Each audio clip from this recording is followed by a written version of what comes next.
masama ang tama nito, naihi siya sa ano. Oo, nalagabog eh. Nandiyan kami eh. Ito nga langanin eh, yung e-bike. Alangan. Tatawid siya eh. Tatawid siya hindi eh. Nung dumiretso na, tinamaan yung e-bike. Langanin yung e-bike. Galing sa kabila. Gaganon. Medyo masama ang tama nitong babae, naihi siya oh.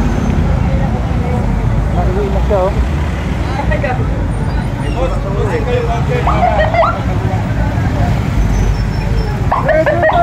Traffic na.